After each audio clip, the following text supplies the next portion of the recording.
ओम अज्ञानतिमिरान्धस्य ज्ञानाञ्जनशलाकया चक्षुरुन्मिलितं येन तस्मै श्रीगुरुवे नमः।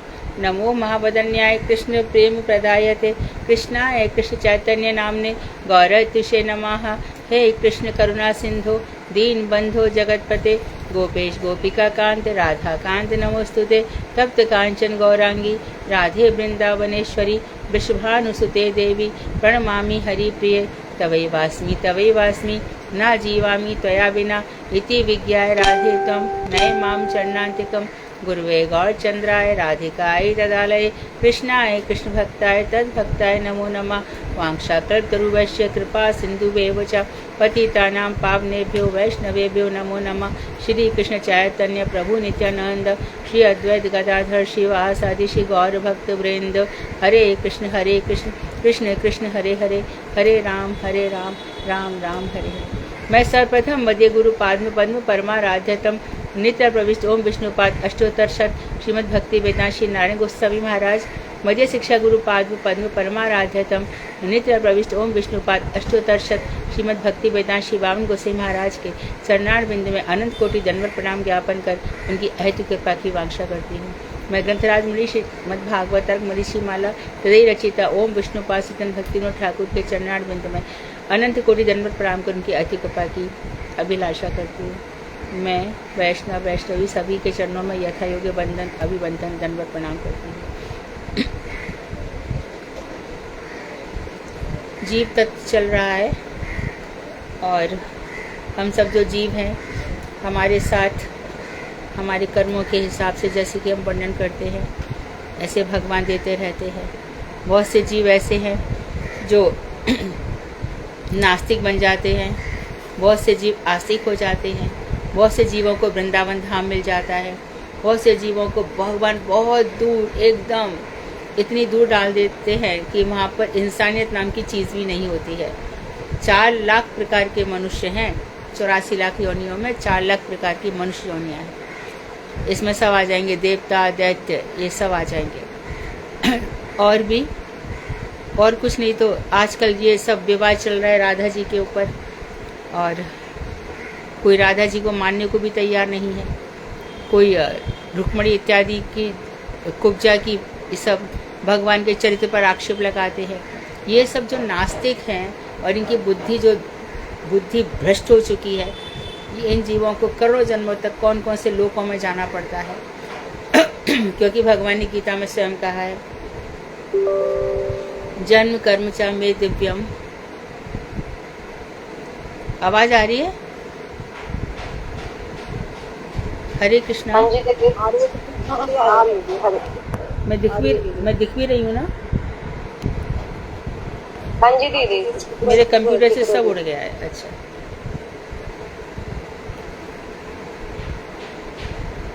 प्रणाम। जन्म कर्म च मे दिव्यम यो इनम वेति तत्वतः। मेरे जन्म और कर्म दिव्य हैं जो इनको अच्छी प्रकार से जानता है। तो भगवान के ऊपर आक्षेप लगाना, ये सब जो मति भ्रष्ट होती है ना, ये हमारे दुष्कृतियों के कारण होती है। हम भगवान को समझ नहीं पाते। कोई कहता है कि अरे भैया आप क्यों 1 से 12 वर्ष वाले कृष्ण की बातें करते हो, क्यों आप खाली वृंदावन चंद्र की बातें करते हो, क्यों आप जो गीता वाले कृष्ण है वही सच्चे कृष्ण है, वृंदावन का तो वो छैल छबीला है, उससे थोड़ी कुछ होता है, उससे मनुष्य को थोड़ी सीख मिलती है। ऐसे बहुत सारी बातें संसार में होती रहती हैं। तो लेकिन शास्त्र यदि खोले जाएं, वेद पुराण उपनिषद आदि खोले जाएं, तो सर्वोत्तम व्यक्ति जो सर्वोत्तम जीव है उसी को माना गया जो वृंदावन चंद्र भगवान श्री कृष्ण की भक्ति कर रहा है और जिसकी भक्ति दिखाई स्वयं श्रीमन महाप्रभु ने आकर के बताया कि कैसे उनकी भक्ति करनी चाहिए।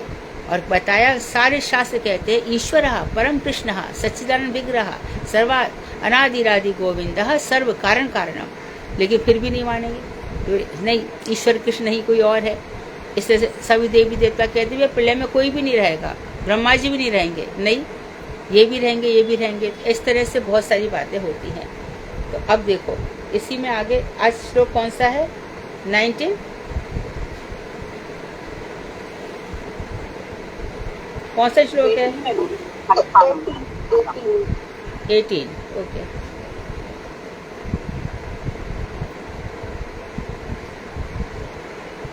यदे मे सद रूपे प्रतिसिद्धे स्वसंविदा अविद्यात्मनि कृते इति तद् ब्रह्म दर्शनम। सत अर्थात लिंग देह और असत अर्थात स्थूल देह, ये दोनों ही देह अविद्या के द्वारा आत्मा को ढक देती हैं। यहाँ पर सत यानी अर्थात लिंग देह, लिंग देह अर्थात सूक्ष्म शरीर। सूक्ष्म शरीर को सत इसलिए कहा कि मन बुद्धि चित्त और अहंकार, मन हमेशा मनुष्य के साथ रहता है। मन की गति से सारी गति है। मन जैसा सोचेगा शरीर मन बाकी शरीर वही काम करेगा, तो सब कुछ मन पर ही निर्भर करता है। तो सत अर्थात लिंग देह, असत अर्थात ये बाहरी शरीर, ये दोनों ही देह अविद्या के द्वारा आत्मा को ढक लेते हैं। अविद्या, मैं और मेरा, कल भी बहुत अच्छे से बता दिया था कि मैं प्रकाश है, मैं एक चित्त कण हूँ, यही मेरी पहचान है। बाकी जो मैं है वो तो ठीक है, और जो मेरा है वो सब गड़बड़ है। मेरा कर्म, मेरा दोष, मेरा गुण, मेरा भाग्य, मेरा परिवार, मेरा पूर्व जन्म, मेरा अगला जन्म, जो मेरा है वो सब गड़बड़ है। मैं ठीक है, क्योंकि मैं तो रहेगा ही। ऐसा कभी नहीं था जब तुम नहीं थे, मैं तो रहेगा ही, पर मैं चारों तरफ से ये जो है, तो अविद्या के द्वारा आत्मा को ढक देती है। चित्त रूपगत संबित अर्थात आध्यात्मिक ज्ञान द्वारा जब ऐसा बोध हो जाता है कि ये दोनों देह हमारी नहीं है, तब जीवात्मा ब्रह्म दर्शन अर्थात भगवत दर्शन प्राप्त करता है। तो भगवान का दर्शन कब प्राप्त होता है? जब हमें चित्त रूपगत संबित मतलब ज्ञान शक्ति के द्वारा। तो 4 प्रकार के जो भक्त मुझे भजते हैं, उसमें जो ज्ञानी भक्त हैं वो मुझे अधिक प्रिय है। जाने बिन होई नहीं प्रतीति और बिन प्रतीति होई नहीं प्रीति। जाने बिना विश्वास नहीं होता और बिना विश्वास के प्रेम नहीं होता। तो भगवान ने गीता में भी कहा है, यो भजताम माम विधि पूर्वकम प्रीति पूर्वकम, जो मेरे को प्रीति पूर्वक भजन करते हैं। हम में से काफी लोग तो डर के भगवान का भजन करते हैं, हमारा क्या होगा, अरे हमसे इतने पाप हो गए, अरे हम इतना झूठ बोल गए, अरे हमने इतना ये कर दिया, उसको ऐसा धोखा दे दिया, ये हमने क्या कर डाला, ये हमने क्या कर डाला। अरे तब फिर हम हरे कृष्णा हे गोविंद, हम पाप करते जाते, ऐसे बोलते चले जाते हैं। तो जो भगवान के नाम के बल पे पाप करता है वो तो और भी ज्यादा अपराधी होता है। सत अर्थात लिंग देह और असत अर्थात स्थूल देह बाहरी शरीर, ये दोनों अविद्या मैं और मेरा के द्वारा आत्मा को ढक देती हैं।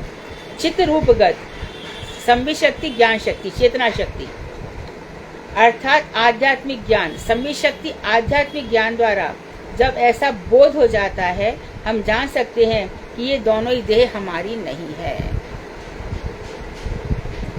तब हम ब्रह्म दर्शन के अर्थात उसके योग्य पात्र बन जाते हैं, हम भगवत दर्शन प्राप्त कर सकते हैं। तो अर्थात स्थूल देह से संबंधित कर्म और मन बुद्धि चित्त अहंकार से संबंधित जितनी भी सोच विचार बुद्धि है,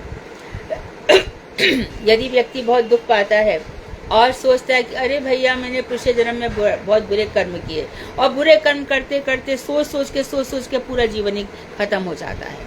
इतनी नेगेटिविटी, इतना डिप्रेशन, इतना फ्रस्ट्रेशन में वो चला जाता है, देखो मुझसे क्या हो गया, देखो मैं बीमार इसलिए हो रहा हूँ कि पिछले जन्म में बहुत पाप किए मैंने, मेरे घर में सब काम इसलिए बिगड़ रहे कि मैंने पिछले जन्म में बहुत पाप किए। तो ये जो सोचता है, जो भगवान का भक्त है, वो ये सब नहीं सोचता। तब भगवान का भक्त ये सोचता है कि पूर्व जन्म में हमारे, जब हम शास्त्रों में देखते हैं तो सुदामा जैसा गरीब कोई देखा नहीं गया, जिसके पास पाँव भर चावल भी नहीं थे भगवान को देने के लिए। चैतन्य महाप्रभु के समय श्रीधर जो केला बेचे, ये सब सब्जी बेचते थे, उनकी स्थिति देखो, क्या कितने ही लोगों की ऐसी स्थिति है। और कई लोग इतने शरीर से भी बीमार पड़ जाते हैं, फिर उसको लगता है कि मैंने पिछले जन्म में बड़े कर्म भोगे थे। और भगवान कह रहे हैं कि तुमने एक बार भी शुद्ध नाम ले दिया तो कितने भी तुम्हारे करोड़ जन्मों के पाप, तुम जितना सोच नहीं सकते हो कि इतने तुमने पाप किए हैं, वो एक नाम से नष्ट हो जाते हैं। नाम नाकारी भगवान ने नाम में बहुत सारी शक्तियां अर्पित कर दी हैं। अब ये देखो कि तुम कौन सा नाम लेते हो। नाम में एक गौण नाम है, एक प्रधान नाम है, जैसा कि जैव धर्म में भी बताया गया, चतुर्थ शिक्षामृत में भी शायद बताया गया था। एक तो नाम होते हैं, कैसे होते हैं, हे गोविंद, हे मुरारी, हे दामोदर, हे रास बिहारी, हे चित्त बिहारी, हे निकुंज बिहारी, ऐसे करके जो भी, हे दामोदर, जो जो भगवान ने लीला की है, हे चीर चुरैया, हे बंशी बजैया, हे माखन चुरैया, इस तरह से हम लेते हैं। हे गोविंद एक नाम होता है, हे परमात्मा, हे कृष्ण, अल्लाह, खुदा, नहीं कृष्ण इसमें नहीं आएगा, कृष्ण नहीं आएगा, परमात्मा, हे ईश्वर, ईश्वर आ जाएगा। तो ये जो नाम है जिनमें भगवान की लीलाएं नहीं है, ईश्वर के नाम है, तो इन दोनों नामों में बड़ा अंतर हो जाता है। तो हम भगवत दर्शन कब प्राप्त करते हैं? तो ब्रह्म दर्शन, परमात्मा दर्शन और भगवत दर्शन, जब हम इन दोनों देहों से ऊपर उठ जाते हैं। तो नाम की भी बहुत सारी महिमा है कि हम कौन से प्रकार के नाम लेते हैं। यदि कोई दिन भर हे भगवान, हे भगवान, नहीं, भगवान मत बोलो, कुछ और बोलो, राधे राधे बोलो, हे गोविंद, हे कृष्ण, हे श्याम सुंदर, कुछ भी हो मन में इंसान दिन भर पुकारता है तो किसी भगवान को पुकारता है, तो उस समय इन नामों को पुकारना चाहिए, ना कि जो बड़े भारी जो ईश्वर संबंधित नाम है, भगवान की लीलाओं से संबंधित नामों को पुकारना चाहिए। आगे कह रहे हैं,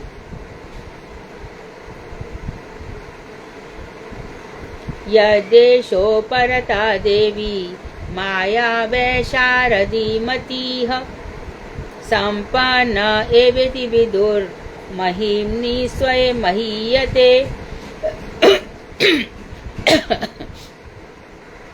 जीव की माइक विषय में वैशारदी मति रूपा ओत प्रोत वृत्ति अविद्या जब दूर हो जाती है, तभी जीव स्थूल और लिंग शरीर के अभिमान से रहित होकर अपने आप को संपन्न अर्थात तत्व के रूप में समझ पाता है। संपन्न तत्व, बहुत सुंदर, वेदांत में इसका बहुत सुंदर वर्णन है। तथा अपनी चिन्मय महिमा से महिमान्वित हो जाता है। इसमें शर्तें रखी गई। क्या शर्तें रखी? जो जीव है इसकी माइक विषय में वैशारदी मति, वैशारदी मति क्या होती है? एकदम संपूर्ण तत्व ज्ञान। विशारद कहते हैं ना, वो इस चीज में विशारद हैं, उनको पारंगत हो गए हैं एकदम। तो वैशारदी मति मतलब बुद्धि। किसी की भी वैशारदी मति कौन सी मानी जाती है? जो एकदम निर्मल हो, स्वच्छ हो, पवित्र हो, तो उसको कहते हैं बड़ा बुद्धिमान है। और जो जरा जरा सी बातों पे ध्यान देता है, जैसे कि ना महाप्रभु से कहा गया ना, ग्राम्य वार्ता ना कही बे ना सुनबे, संसार की बातें ना कहना ना सुनना, ऐसा कहा गया है। तो जब इन सबको छोड़ता चला जाता है और शुद्ध परम ज्ञानी बनता जाता है, उसको वैशारदी मति कहते हैं। तो वैशारदी मति रूपा ओतप्रोत वृत्ति अविद्या जब दूर हो जाती है, मति रूपा, यहाँ पे एक लाइन गड़बड़ की है।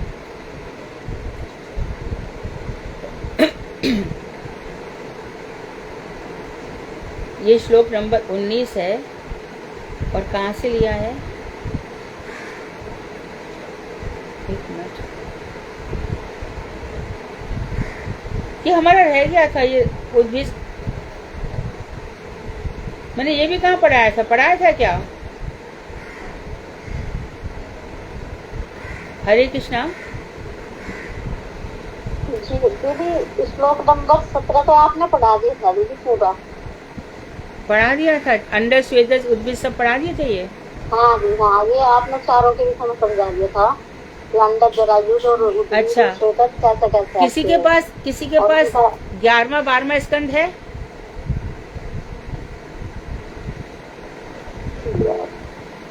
किसी के पास?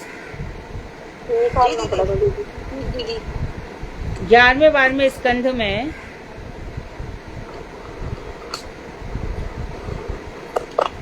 11 3 39 खोलो तो 11वें स्कंध का 3 अध्याय खोलो।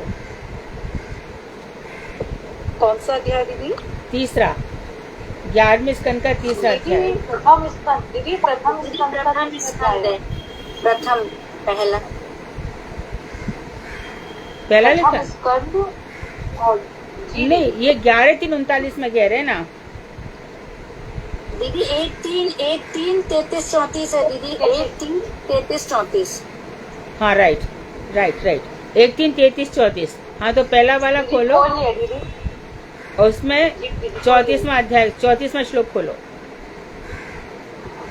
जी दीदी दीदी पढ़ो हाँ पढ़ो 1 3 34। जी दीदी तत्ववेत्ता जन इस बात से अवगत है कि जब श्री भगवान की कृपा से उनकी दैवी अविद्या रूपी माया दूर हो जाती है तब जीव स्थूल सूक्ष्म उपाधि से रहित होकर श्री भगवान में मति युक्त अपने परमानंद स्वरूप में विराजित हो जाता है। अपनी ऐसी महिमा में इससे जीव ही पूज्य होते हैं, अन्यथा अपनी महिमा से भ्रष्ट होने पर वे निंदनीय हो जाते हैं। ये सही है। यहाँ पे एक लाइन कुछ गड़बड़ है। पहली लाइन फिर से बोलो। सुषमा बोल रही है ना? सुषमा पहली लाइन फिर से बोलो। दीदी मैं निशा बोल रही हूँ। निशा बोलो, फिर से बोलो। मैं पहली लाइन तत्ववेत्ता तत्ववेत्ता, हाँ। इस बात तो से ये वैशादी मति का अर्थ हो गया जी, तत्ववेत्ता। यहाँ पर जीव की माया के विषय में यहाँ पे गड़बड़ है। तो तत्ववेत्ता, हाँ तत्ववेत्ता जन इस बात से अवगत अच्छा है। इसको सुनो कि सुनो जब- सुनो निशा, इसको ऐसे भी कर सकते हैं कि जिनकी माया के विषय में जो विशारद हो गए हैं, यहाँ पे ऐसे भी कह सकते हैं जिनकी माया के विषय में जिनको कुशलता हासिल है, ऐसी ओत प्रोत जो वृत्ति है, ऐसी जब अविद्या जो माया में बहुत फंसी हुई थी, अब ठीक हो गया। थैंक यू निशा। अविद्या जब दूर हो जाती है जी। तभी जीव स्थूल और सूक्ष्म शरीर के अभिमान से रहित होता है। तब वो मैं, मेरा ये शरीर, तो शरीर जब नहीं रहेगा तो मैं, मौसी, मामी, बुआ, चाचा, चाची, है ना, लंगड़ा, लूला, अंधा, ये सब निकल जाएगा। रहित होकर अपने आप को संपन्न, इसको ये समझना चाहिए। संपन्न किसको कहते हैं? संपन्न अर्थात चिन्मय तत्व के रूप में, यानी कि भगवान के साथ युक्त हो गया, उसको चिन्मय कहते हैं। माया के विषय से हट गया और भगवान के साथ युक्त हो गया, इसको संपन्न कहते हैं। हम संसार में संपन्न किसको कहते हैं? जिसके पास बहुत सारा धन है, भैया वो धन से संपन्न है, वो विद्या संपन्न है, वो यश संपन्न है। लेकिन यहाँ पर किसको बताया गया है कि जो चिन्मय, अविद्या दूर हो जाती है और अपने आप को संपन्न अर्थात चिन्मय तत्व के रूप में समझ पाता है कि मैं चिन्मय हूँ, मैं माइक नहीं हूँ, ये जो माया है, माया के 3 गुण मुझ पर असर नहीं करते, और तथा अपनी चिन्मय महिमा से महिमान्वित हो जाता है और उसकी चिन्मय महिमा हो जाती है, अर्थात वो दिव्य गुणों को प्राप्त करके दिव्य हो जाता है, वो चिन्मय हो जाता है, दिव्य हो जाता है, संसार में सबका पूजनीय वंदनीय हो जाता है। और गीता में 7वें अध्याय में कहा गया है, सभी देवी देवताओं के सिर पर चढ़ करके वो ऊपर के धाम में पहुंच जाता है। इसको कहते चिन्मय। चिन्मय होने पर ही दिव्य धाम होगा। श्रीमद् भागवत 3:7-6 विदुर जी मैत्री जी से कहते हैं, भगवान एक एवैष सर्व क्षेत्रेषु अवस्थिताः अमुष दुर्भगत्तं वा क्लेशो वा कर्मभिः कृताः। अब यह प्रश्न हो सकता है कि जब सभी समय क्षेत्र अर्थात देह में, अब इसको क्षेत्र को समझ लो, क्षेत्र माने होता है खेत और क्षेत्र माने होता है देह। किसान को कहते कि भैया क्षेत्र में कितना तुमने जैसा फल बोया वैसा बीज हो गया। अब यहाँ पर जो कर्म प्रधान विश्व है वो उन लोगों के लिए जो माया वाले हैं। भगवान के भक्तों के लिए यह संसार कैसा है? भजन क्षेत्र है। कर्मियों के लिए, ज्ञानियों के लिए यह संसार कर्म क्षेत्र है और भगवान के भक्तों के लिए संसार धर्म क्षेत्र तो है ही, लेकिन भजन क्षेत्र है। यहाँ पर भजन करने आए हैं। तो अब यह प्रश्न हो सकता है कि जब सभी समय क्षेत्र अर्थात देह में जीव के साथ भगवान विद्यमान है, आप ये कह रहे हो कि हमेशा ही तो जीव जब तक जिंदा रहेगा, जब मरे भगवान का तो अंश वो रहेगा ही, तब जीव के लिए दुर्भाग्य तथा कर्म जनित क्लेश किस कारण से उपस्थित होते हैं। जब सब समय भगवान है तब जीव इतना दुर्भागा कैसे है कि वो इतने कुकर्म कर लेता है, या उस कर्म से उसके जीवन में क्लेश आते हैं, इसका हमें उत्तर बताओ। जब सब समय भगवान है, वो चिन्मय है, हर प्रकार से है, तो फिर उसके जो शरीर में इतने कष्ट क्यों आते हैं। तो इसका उत्तर में श्री मैत्रेय विदुर जी से कहते हैं, सेयं भगवतो माया यन्नयेन विरुध्यते ईश्वरस्य विमुक्तस्य कार्पण्यमुत बंधनम। इस प्रश्न का एकमात्र उत्तर यही है, बहुत सुंदर है, हम सबके लिए जानने लोग। यही जीव तत्व है कि भगवान की माया अघटन घटन पटियसी शक्ति विशेष है। भगवान की माया अघटन, जो नहीं घट सकता है उसको भी घटाने में पटियसी, अब चतुर है, अघटन घटन पैसी शक्ति विशेष है। विमुक्त ईश्वर की कृपणता या परम दयालु होने पर भी दयालुता का अभाव और जीव का बंधन भगवान की इसी माया से ही होता है। जो ईश्वर है विमुक्त, ईश्वर कभी क्या करते हैं, कृपणता, किसी जीव पर परम दयालु होने पर भी भगवान में दयालुता का अभाव देखा गया है। अब इसका प्रमाण क्या है। जब यशोदा जी भगवान को रस्सी बांध रही है, हर बार 2 अंगुल रस्सी कम पड़ रही है, तो जीव की चेष्टा सब सारी चेष्टा अखिल चेष्टा परायण होगा जी, और भगवान की कृपा, दोनों चीज होनी चाहिए। कभी कभी भगवान की कृपा नहीं होती, क्यों नहीं होती, कई जन्मों से वो देखता है कि ये बहुत अपराधी है, वैष्णवों का अपराध करता है, वैष्णव की सेवा नहीं करता है, मूर्तियों के प्रति अपराध करता है। तो विमुक्त ईश्वर की कृपणता अर्थात जो भगवान परम करुण परम दयालु हैं, उनमें दयालुता का अभाव और जीव का बंधन क्यों, और फिर क्यों होता है, उसका भी उत्तर दिया गया है कि देखो दुर्योधन है, दुर्योधन के लिए भगवान करुण है कि नहीं, शिशुपाल के लिए भगवान करुण है कि नहीं, कंस के लिए है कि नहीं, रावण के लिए है कि नहीं, तो होंगे नहीं है, कहाँ है, मार तो डाला उनको। तो ये सब साधारण जीवों के लिए नहीं, जो विशेष जीव है, जो भगवान को ही मार देना चाहते, जबकि भगवान मर नहीं सकते, उनके लिए कहा गया है।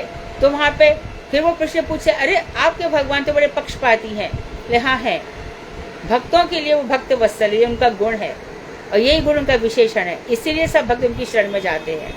तो ऐसे लोगों के लिए जिनके कर्म ही खराब है, भगवान क्यों दयालु बने, भगवान के भक्तों को दिन रात सताता, भगवान दया करे उसके ऊपर, और भी ना जाने कैसे कैसे कर्म करके आया है। फिर भी देखो अजामिल पर भगवान ने दया करी, कि पहले तो उसने भजन किया था, पहले तो उसका नाम लिया ही था नारायण अंतिम समय में।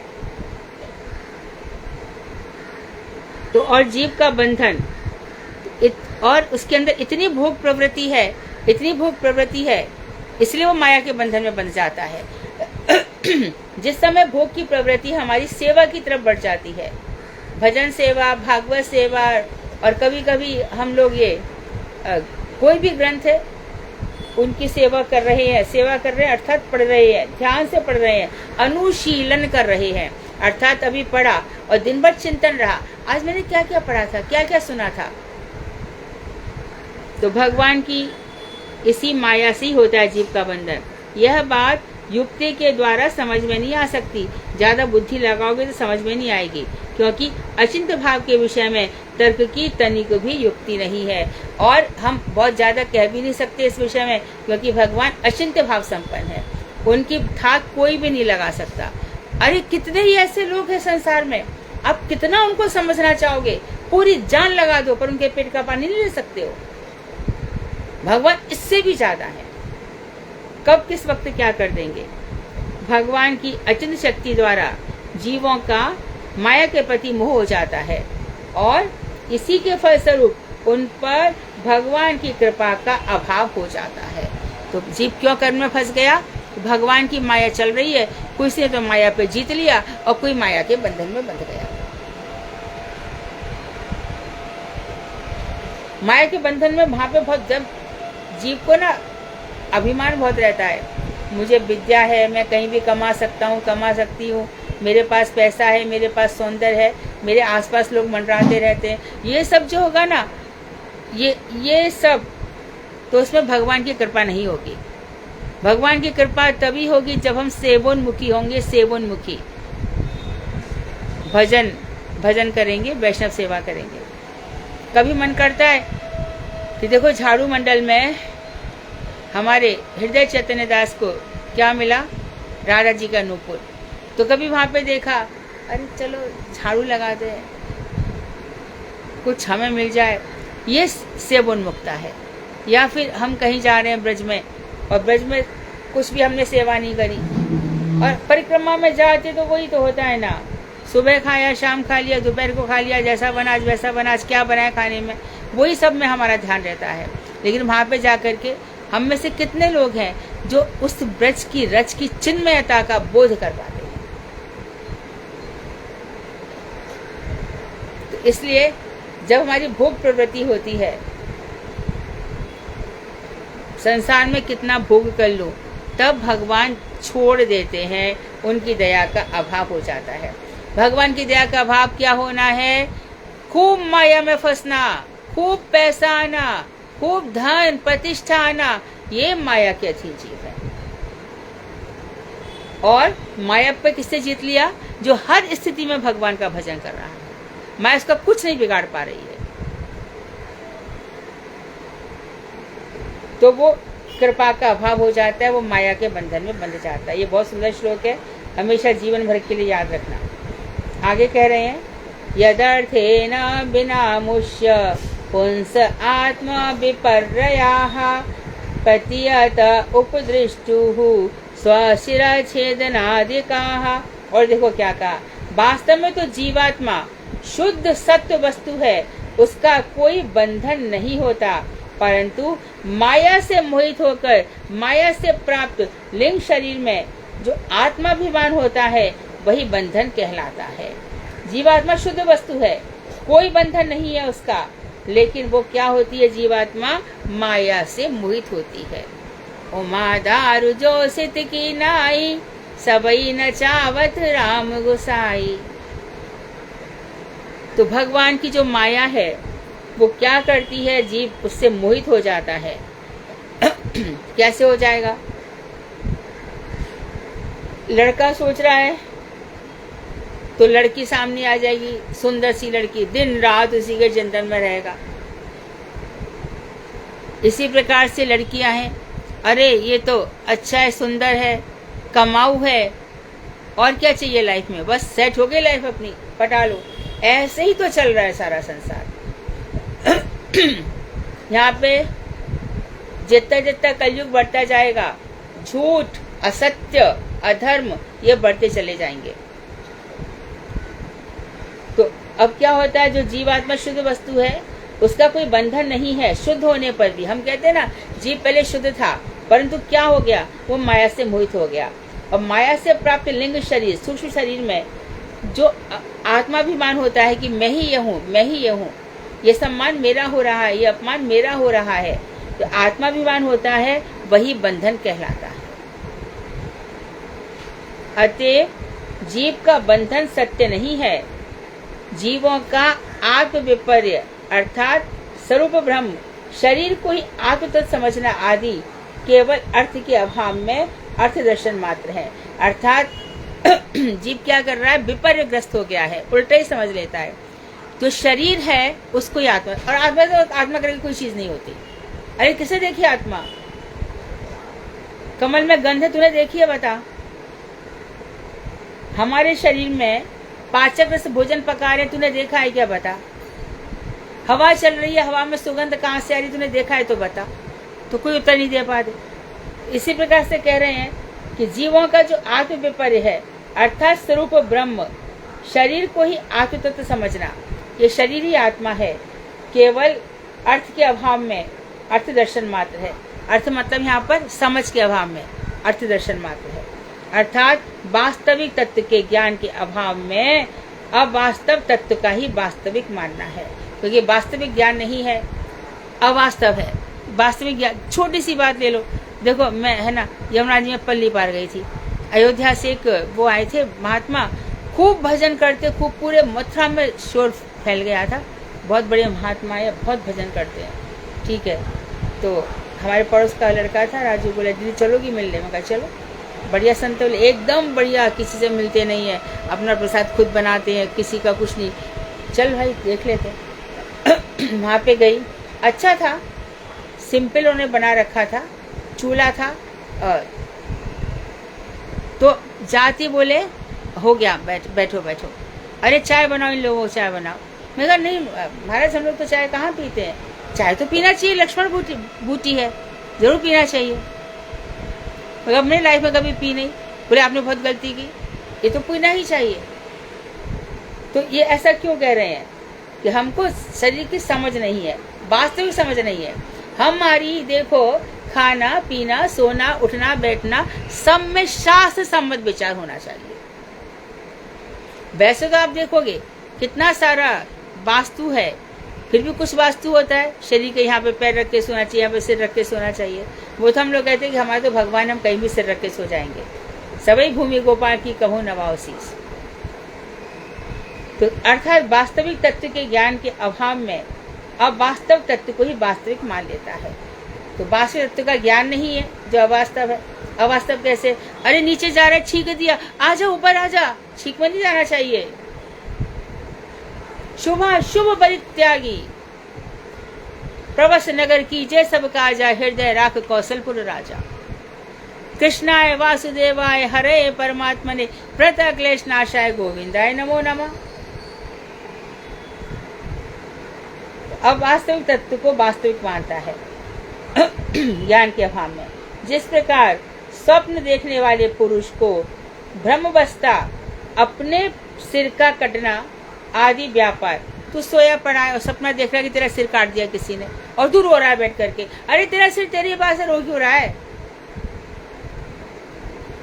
तो आदि व्यापार कार्य वास्तविक न होने पर भी सत्य जैसे प्रतीत होते हैं, उसी प्रकार जीव का बंधन ना होने पर भी भ्रम वश जीव समझ लेता है कि मैं बंधन में बंधा हुआ हूँ। जीव का बंधन थोड़ी है, मानो तो बंधन है।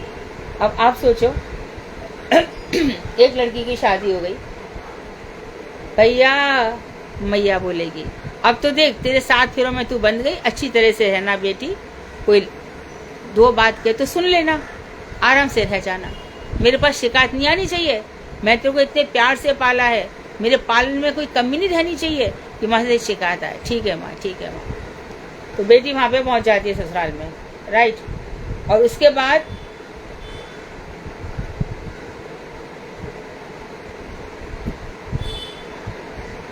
तो जो वास्तविक सत्य के अभाव में जीव अब वास्तव तत्व को, अब जो वहां पर वो पहुंच गई, अब उसका नया जीवन हो गया, पुराना जीवन, अब जो प्यार उसको मिल गया तो पीहर क्या होता है, वो सब कुछ भूल गई। यही सबके साथ होता है। जहां पे थोड़ा सा अच्छा मिल गया, अनुकूल मिल गया, भोग बुद्धि ऐसी हो जाती है कि वो सबको फिर दबाती है किसी न किसी बहाने से। देखो आज मेरे शरीर में, आज मेरी साड़ी देखना कैसी लग रही है, इस तरह से। तो अब वास्तव तत्व को ही वास्तविक मानता है, क्योंकि वास्तविक तत्व का ज्ञान नहीं है। जिस प्रकार स्वप्न देखने वाले पुरुष को भ्रमवस्था, अपने सिर का कटना आदि व्यापार वास्तविक न होने पर भी सत्य जैसे प्रतीत होते हैं, उसी प्रकार जीव का बंधन न। हाँ, तो मैं बता रही थी किसी जाती है, अब उसका ससुराल का बंधन हो गया ना।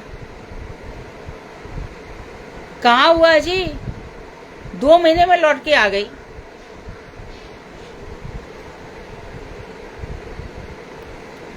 कोई नौकरी कर लो, कर लिया, छोड़ के क्यों आ गए? अरे इतना कौन काम करेगा, कितना करवाते हैं।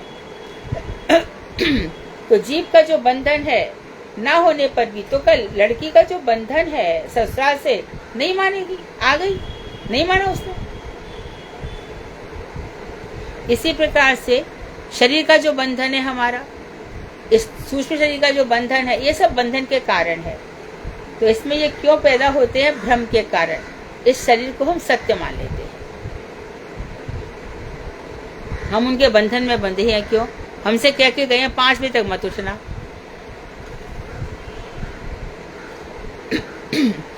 यथा जले चंद्रमसाः कंपादि तत्कृतो गुणाः दृश्यते असत्रापि दृष्टुरात्मनो नात्मनो गुणाः।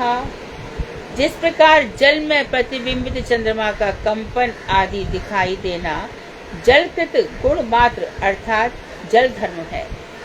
जल हिलता रहता है, ये जल वो हिलेगा ही जल।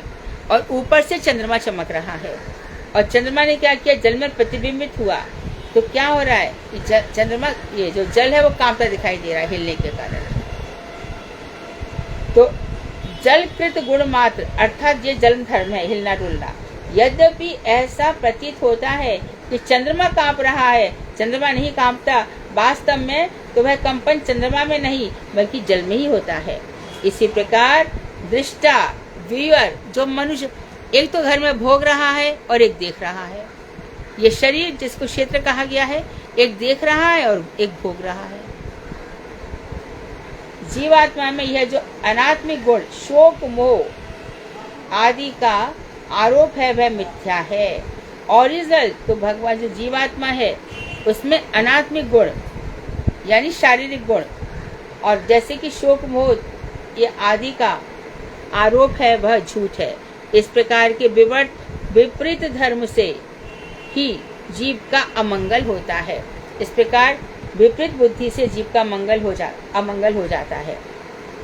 अतत्वन्यथा बुद्धि विवर्त इति उदाहरिताः, जो वास्तव में हुआ ही नहीं है उसे हुआ समझने वाली मिथ्या बुद्धि ही विवर्त है।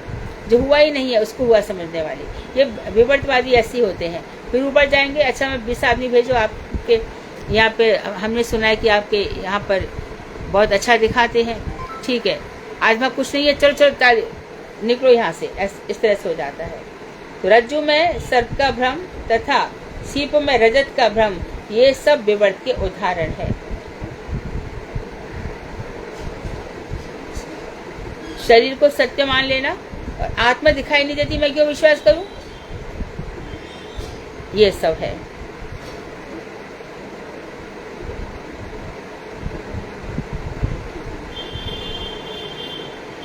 ये तो बहुत ही सुंदर है।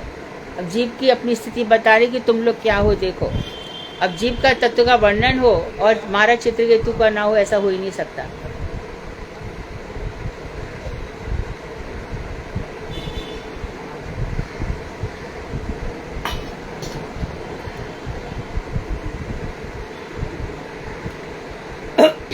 तो छठे स्कंद के 16वें अध्याय के 8वें श्लोक में चित्रकेतु महाराज का जब पुत्र मर गया और जब उनको नारद अंगिरा ऋषि ने कहा कि भाई तू जा मत, तेरा बाप बहुत रो रहा है, तू आ जा। मैं नहीं आऊंगा, क्यों, ये तेरे माँ बाप है। यानी कितने बार माँ बाप हुए, मुझे नहीं मरना, मैं अच्छे से मराऊं। देखो विष दिया गया है, तेरा कुछ कल्याण हो जाएगा, तेरे को अच्छी तरह विमान सजा के बढ़िया निकालेंगे। मुझे ये संसार का कुछ करना ही नहीं है, मुझे कोई मतलब ही नहीं है। कितना बुलाया, नहीं आए। तो नारद मुनि से कह रहे हैं जीवात्मा क्या कह रहा है, क्या कह रहा है जीवात्मा, मरा हुआ। देखो मरे हुए को क्या कहा, जीवात्मा, यानी कि जो आत्मा जीव शरीर धारण कर सकती है। एवं योनिगतो जीवः सा नित्यो निरहंकृताः यावद्यन्नोपलभ्येत तावत् स्वतः हि तस्य तत्। कि ऐसी विवर्त बुद्धि से युक्त, अर्थात रस्सी को सांप, सांप को रस्सी, उल्टा समझ लेना। जीव वस्तुतः नित्य और निरहंकृत, अभिमान शून्य होने पर भी जन्म लाभ करने पर जब तक जिस स्थूल शरीर में रहता है तब तक उसकी उस शरीर में देहात्म बुद्धि रहती है। बोले आप तो समझा दिया, पर हम आपको सच्चाई बताते हैं। क्या है कि जो विवर्त बुद्धि वाले हैं, जिनको जल में थल, थल में जल दिखाई देता है, जीव वस्तुतः नित्य है और निरहंकृत है। इसको ये हमारा जो आत्मा है अभिमान से शून्य है और नित्य हमेशा है, तो भी क्या होता है, जन्म लाभ करने पर जब तक जिस स्थूल शरीर में रहता है तब तक उसकी उस शरीर में आसक्ति रहती है, देहात्म बुद्धि रहती है। बोले ठीक है समझ गए, पर आप कह रहे हो कि जीते जी इनसे हट जाओ। बोले नहीं, जीते जी तो रहेगा ही, जीते जी तो रहेगा ही। तो वहाँ पर उसकी शरीर में देहात्म बुद्धि, इस शरीर को ही वो आत्मा समझ लेता है। और इसी को 11वें स्कंध के 11वें अध्याय के 10वें श्लोक में भगवान उद्धव से क्या कह रहे हैं? देवाधीने शरीरस्मिन् गुणभावेन कर्मणा वर्तमानो बुधस्तत्र कर्तास्मिति निबद्धयेत। यहाँ बता रहे कि मूढ़ लोग, जो मूर्ख लोग हैं, अविद्याग्रस्त जीव, देवाधीन अर्थात पूर्व जन्मों में किए गए कर्मों के अनुसार प्राप्त हुए। जीव है, पहले कर्मों में जो कुछ हो गया, ऐसा थोड़ी था कि हम सभी पहले कुत्ते थे, हम सभी सुअर थे। कभी कभी राधे काल से कभी रहे होंगे, पूर्ण उद्धार तो हुआ नहीं है, यहाँ पर भेजे गए हैं। अब जो भेजा गया है ज्ञान इत्यादि, उसको वापस भी तो मंगा रहे हैं। देखते कि कौन व्यक्ति कैसा भज रहा है। तो मूल अविद्या प्राप्त जीव देवाधीन अर्थात पूर्व जन्मों में किए गए कर्मों के अनुसार प्राप्त हुए अपने इस शरीर की इंद्रियों से किए गए कर्मों को अलंकार बस अपने शरीर द्वारा किया हुआ मानने के कारण सभी शरीर में ही बद्ध रहता है। तो उसने क्या बताया कि जो शरीर है, जो इंद्रियों से युक्त है, इसमें क्या किया? अहंकार वश आप कर्म करते चले गए, इसलिए आप कर्मों से जो है माया ने आपको बांध लिया। जो कर्मों की परवाह नहीं करता ना, तो माया से बंध गया।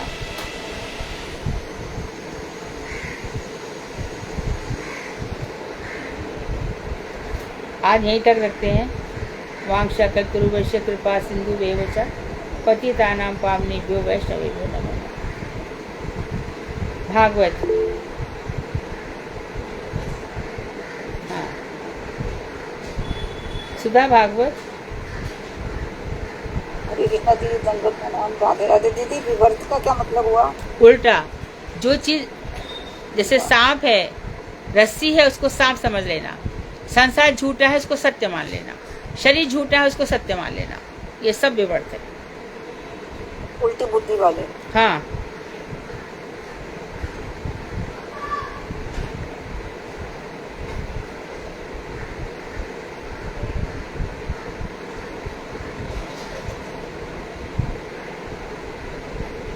कोई प्रश्न है और किसी का?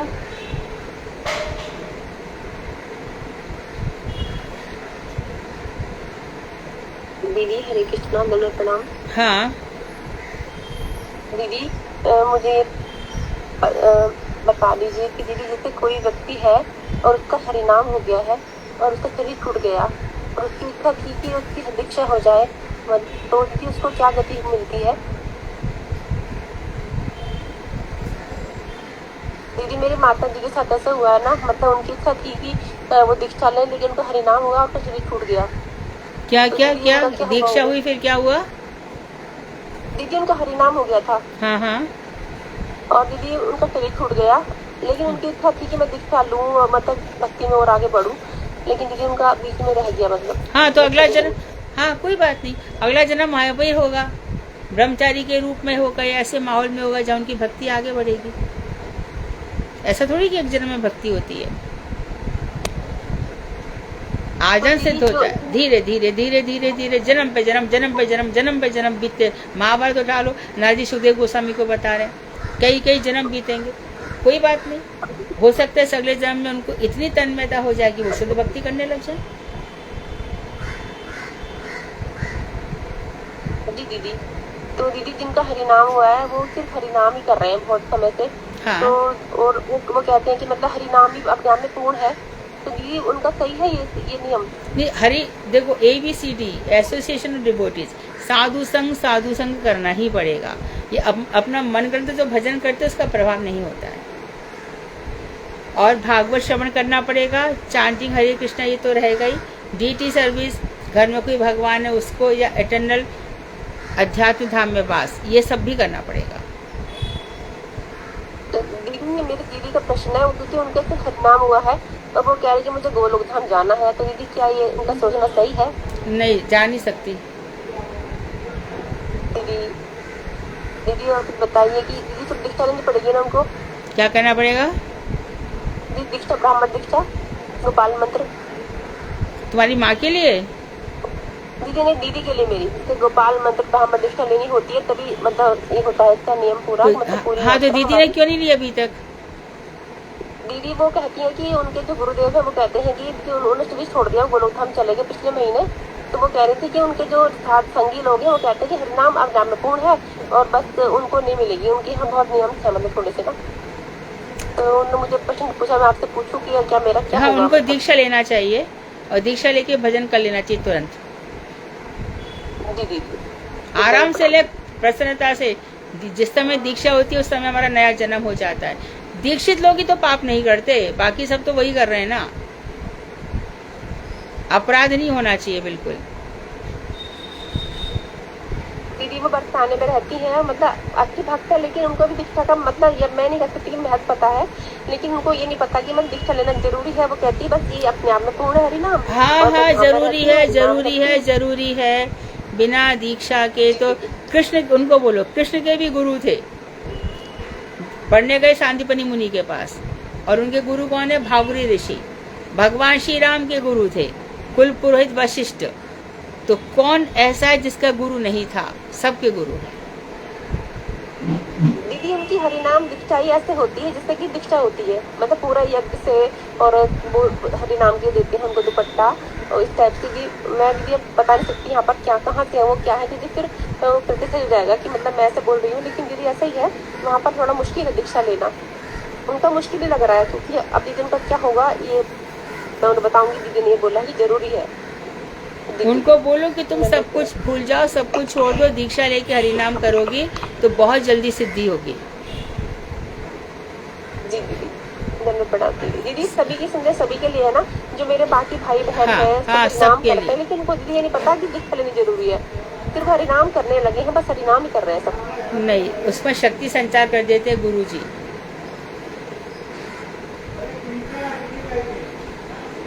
हरे कृष्णा दीदी, दंडवत प्रणाम। हाँ, धन्यवाद। दीदी लास्ट श्लोक जो हुआ उसका लास्ट लाइन कि अहंकार वस्तुतः अपने द्वारा किया हुआ मानने के कारण उसी शरीर में बद्ध रहता है, उसी शरीर में ही बद्ध रहता है। इसमें उसी शरीर का क्या मतलब है? अभी लास्ट लोग पूछ रही हो? हाँ दीदी, तो जैसे कि अगर मर जाता है तो उसका शरीर तो चेंज हो जाएगा ना, या जैसे बोलते हैं कि मन के साथ उसका कर्म चला जाता है। कौन सा पेज है? पेज नंबर बोलो। 137 25वां 25वां श्लोक, 27, 26, 25। ये कह रहे हैं कि मूल अविद्याग्रस्त जीव देवाधीन अर्थात भगवान के अधीन होते हैं, और पूर्व जन्मों में जो कुछ उन्होंने किया होता है उस कर्मों के अनुसार उनको यह जन्म प्राप्त होता है। अपने शरीर की इंद्रियों से जो भी उन्होंने किए गए सभी कर्मों को अहंकार वश अपने द्वारा किया हुआ मानने के कारण उसी शरीर में ही बद्ध रहता है। तो ये कह रहे हैं कि जो उन्होंने कर्म किए हैं अहंकार वश, तो इन्होंने क्या किया कि इंद्रियों से किए गए कर्म को अहंकार वश क्या मान लिया उन कर्मों को कि जब मैंने किए हैं, और ये नहीं माना कि सब भगवान सहज रूप से चलवा रहे हैं, इसलिए उसने किए हैं। तो उसको जो जिस शरीर से वो कर्म करता है उसी शरीर से वो बंधा भी रहता है, ऐसा कहा है। हाँ दीदी, तो इसमें उसी शरीर में ही बद्ध रहता है, पर कभी तो उसका जीवन खत्म होगा ना। हाँ, तब उसको शरीर, तब उसको कर्म का फल मिलेगा, तो शरीर नष्ट हो जाएगा। हाँ, पर उसका बद्धपन तो खत्म नहीं होता है। कर्मफल, हाँ, कर्मफल खत्म नहीं होता भगवान की कृपा के बिना। हाँ, और फिर इसलिए तो वो बद्ध होने के कारण फिर वहीं पे जन्म लेते रहता है जिससे बद्ध है। बिल्कुल बिल्कुल, वो उसी शरीर से बंधा है, तभी तो कर्म का फल भोगेगा ना। हाँ ठीक है दीदी, दंडवत प्रणाम। हरे कृष्ण, ये दंडवत प्रणाम। ये पक्षार्थी मतलब क्या हुआ? हाँ, क्या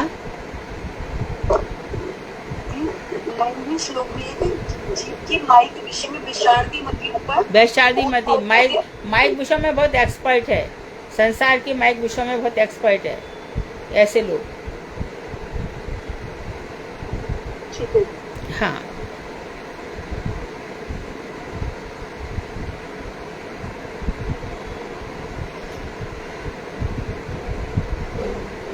और कोई प्रश्न? ठीक है, भागवत सुनाओ। हरे कृष्णा दीदी, तन प्रणाम। हाँ, जैसे कि हम आने करते हैं तो बीच में हम भूल जाते हैं, फिर हमें याद ही नहीं रहता हम कहाँ पहुंच गए थे। आने तो करती हो तब? दोबारा से हम, नहीं, क्या पूछे? आने करती हो तब?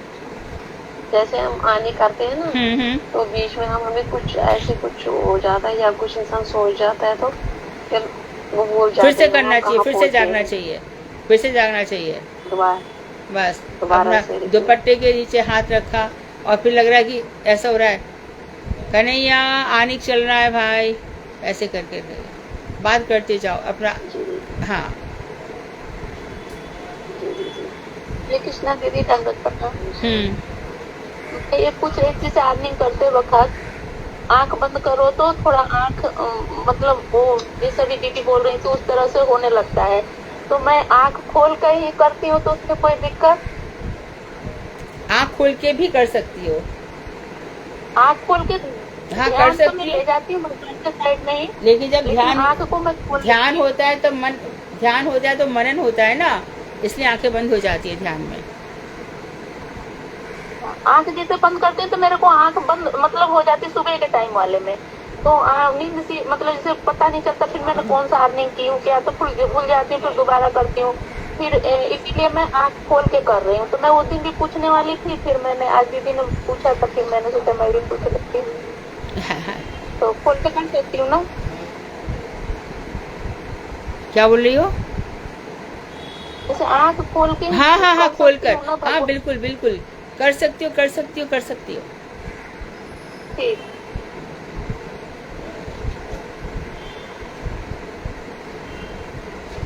और कोई प्रश्न? आने करो खूब, मंत्र जपो, नित्यानंद ठाकुर कौन से तत्व है वो निकालो, माया तत्व क्या है ये सब निकालो, जीव तत्व, रस तत्व, संबंध तत्व। हरे कृष्णा दीदी, तन प्रणाम। हाँ हाँ,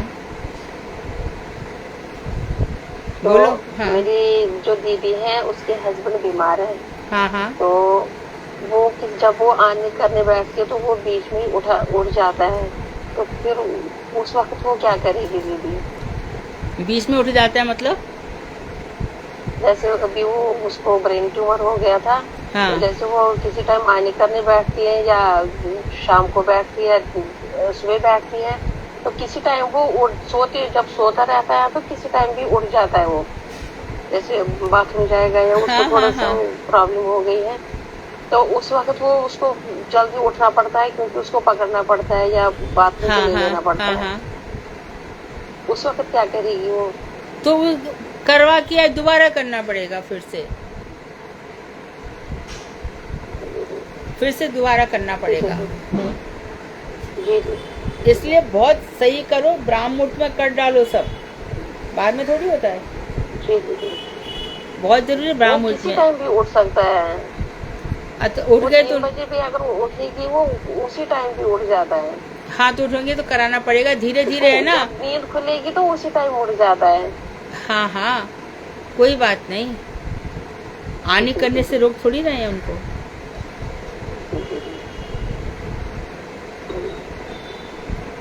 आप उनको बोलो कोई बात नहीं, चल रहा है चलने से, संसार में ऐसे चलता ही रहता है। हाँ दीदी, हम भगवान ठाकुर जी को जब भोग लगाते हैं मंदिर पे, तो उसमें सब में हम एक एक में तुलसी पत्र डालते हैं, तो क्या जैसे जो भी सब्जी ऐसी वह है, स्पून चम्मच रखना जरूरी है कि नहीं? रखना चाहिए, और वो चम्मच, उस चम्मच तो में मुंह किसी में और लगा ने के नहीं ऐसे खाना। करते हैं भगवान कि के वो बर्तन अलग रखो, भगवान के बर्तनों में दूसरों ने नहीं खाना चाहिए। ठीक है दीदी, चम्मच रखते हैं ना? हाँ, रखो ना। Thank you.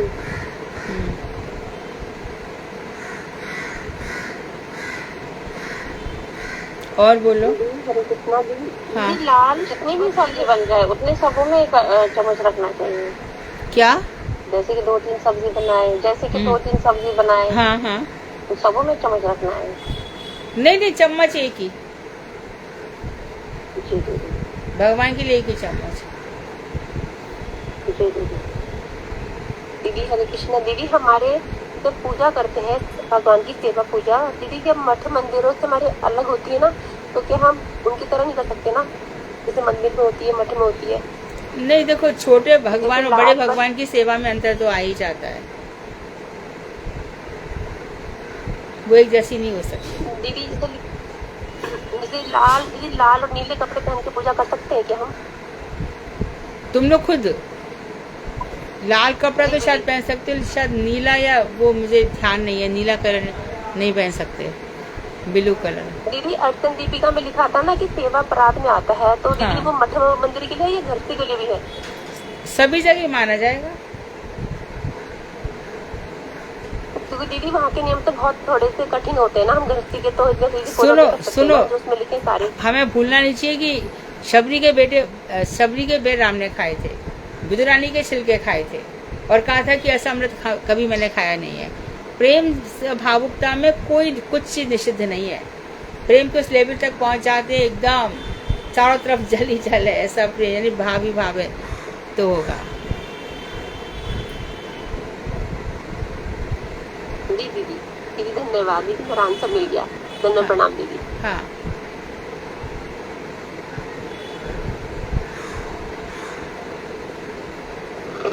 हरे कृष्णा दीदी, ये हर श्रृंगार का फूल चढ़ता है भगवान जी को? हाँ हाँ, चढ़ता है चढ़ता है। तो ऐसा है क्या कि नीचे गिरा नहीं चढ़ाना है, या उसमें तो नहीं, गिर फूल जाता जब है? लाते हो तो उसमें ओम विष्णु विष्णु करके पानी के छींटे डालो, फिर भगवान को पहनाओ। और रात को भी उतारते वक्त भगवान का पुष्प उतारा, रख दिया एक बार, ठाकुर जी को अच्छे से सुला दिया, सारे पुष्प को एक बार सूंघ लिया और फिर रख दिया। तो तुलसी मंजरी तो नहीं हटाते हैं ना? मंजरी को लोग, बहुत से लोग गमलों में डाल देते हैं, वो और उगाती है।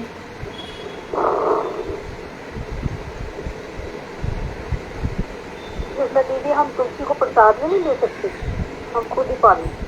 तुलसी को प्रसाद मतलब? हाँ जी, जैसे सारी तुलसी लेके मैं जैसे प्रसाद पा लेती हूँ, तुलसी ले लेती हूँ पानी के साथ। मतलब भगवान को ना देके तुमले में समझ नहीं पा रही हूँ। नहीं, जब भगवान के यहाँ से जब हम वहाँ से करते हैं ना, उतारते हैं ना, हाँ। उसके बाद हाँ, तो लेना हाँ, ही चाहिए। तुलसी लेना ही है। हाँ गमले में डालना मन करनी गमले। हाँ, तुलसी लेना चाहिए। दीदी हमको समझ नहीं आया, रात में उठाना है तुलसी या नहीं उठाना है? रात नहीं, रात को चैन मत करो, शाम को तुलसी चैन नहीं कर सकते, तो दिन में चैन करके रख दो। नहीं, चैन नहीं, जो चढ़ाए हैं उसको, जैसे बाकी फूल हटा रहे हैं शाम में, तो तुलसी दल को हटाना है या रहने देना है?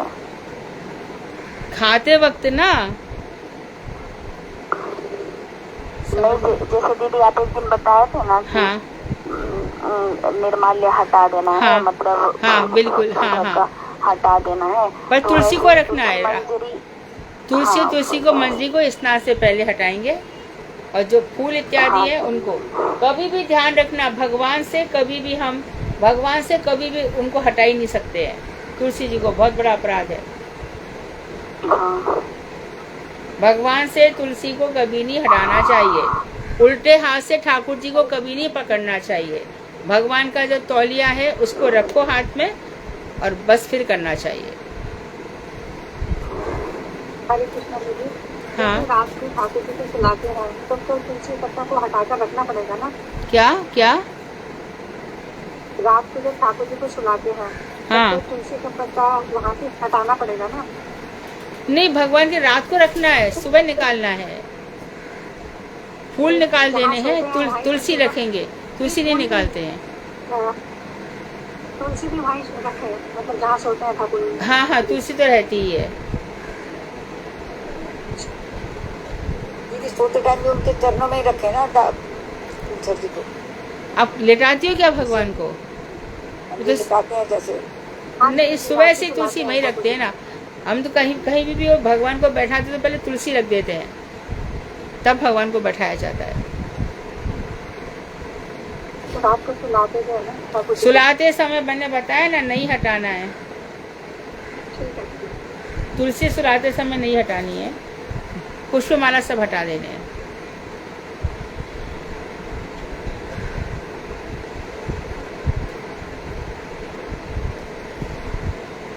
आज भागवत रहने दीजिए, भजन गा दीजिए। दीदी तुलसी की जैसे बड़ी पत्ता होता है, जब कम होती है तो उनको तोड़ तोड़ के भी कर सकते हैं सब चीजों में। कड़ी पत्ता क्या? छोटे छोटे पीस करके, जैसे ज्यादा तुलसी नहीं है तो हम छोटे छोटे पीस हाँ। करके चढ़ा सकते हैं ना उसमें, मतलब भोग में। तुलसी को जितना हो कष्ट नहीं होना चाहिए। भोग में तो तुलसी डालेंगी पर कटिंग मत करो, जहाँ तक हो छोटे बड़े पत्ते डालने चाहिए। जब बहुत कम होती है ना तो फिर तोड़ना पड़ता है। हाँ तो तोड़ लो भी, जब है नहीं तो क्या कर सकती हो।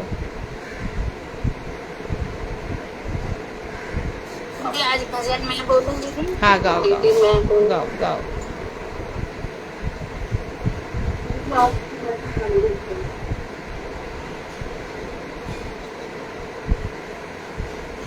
हरे कृष्णा दंडवत नाम। हरि हरि कवि मुरहरि बेसुदीना भजव श्री राधा कृष्ण हैया प्रेम दीने भजव श्री राधा कृष्ण हैया प्रेम दीने हरि हरि कवि मोर हरि बेसुदीना सुयन प्रेमी शैया गावो सुमधुर तान आनंदे करिबो तुहार रूप गुण गान राधिका गोविंद बलि कांदिवोच स्वरे विजीवे सकल अंग नयनीर नीरे एक बार करुणा करो रूप सनातन रघुनाथ दास मोरे श्री जीव जीवन एक बार करुणा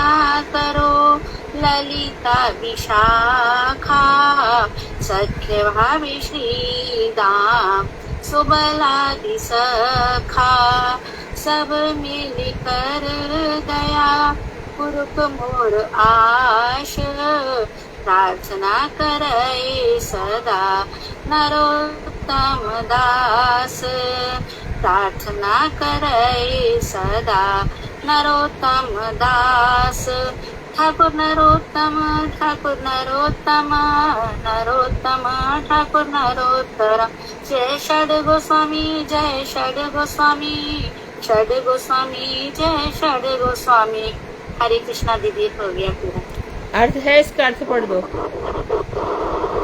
जी दीदी।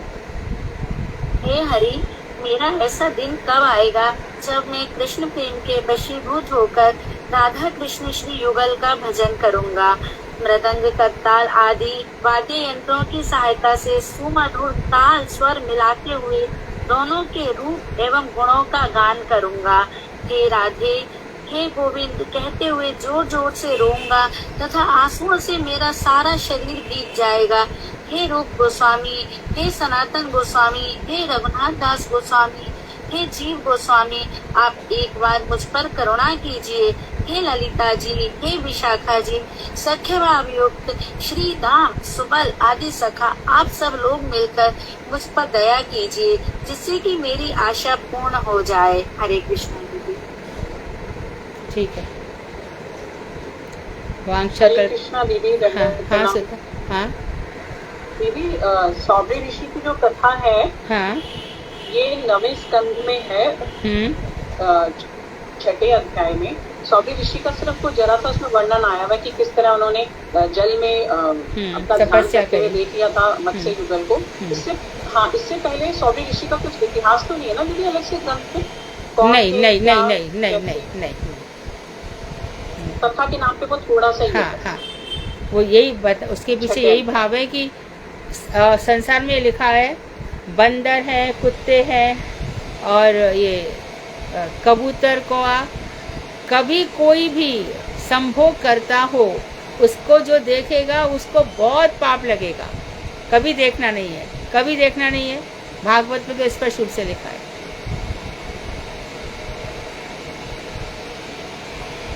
जी ठीक है दीदी। हाँ। हरे कृष्णा दीदी। रख दूं?